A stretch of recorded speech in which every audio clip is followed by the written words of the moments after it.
ગારિયાધાર નગરપાલિકા કચેરીમાં chief ઓફિસરની office સુધી પાણી ઘૂસ્યું હતું. તંત્રની કામગીરી પર સવાલ ઉઠ્યા છે. ગરમ બફારા વચ્ચે આજે ગારિયાધારમાં થયેલા વરસાદને નગરપાલિકાની કામગીરીને હકીકત ઉઘાડી પાડી હોય તેવું લાગી રહ્યું છે. સમગ્ર નગરમાં વિકાસની વાતો વચ્ચે આજે નગરપાલિકા કચેરીની સ્થિતિ જ એક મોટો પ્રશ્નચિહ્ન બની ગઈ છે. ચોંકાવવાની વાત તો એ છે કે વરસાદ પડતા ચીફ ઓફિસરની ઓફિસમાં જ પાણી ઘૂસી ગયું હતું. છત દિવાલમાંથી ટપકતું પાણી કચેરીમાં ફેલાયું. ભેજ જોઈને નાગરિકોમાં આક્રોશ જોવા મળ્યો છે. એક બાજુ ચીફ ઓફિસરની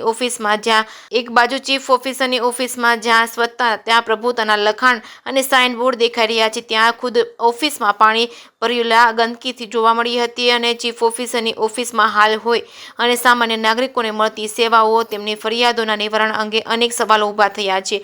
નગરપાલિકાની અંદર વહીવટી અધિકારીઓ માટે જરૂરી સુવિધા અને વ્યવસ્થા જ ન હોય અને બહારના વિસ્તારની સ્થિતિ કેટલી બિસ્માર હશે એ કલ્પી શકાય છે. હવે જોવાનું એ રહેશે કે નગરપાલિકા તુરંત જ અસરકારક પગલાં લે છે કે નહીં, કે પછી ફરીવાર પાણીના ટપકવાથી અસંતોષના ટપકા વધુ વધી જશે. JK સિંહ સાથે અશોક ચૌહાણ, ગારિયાધાર.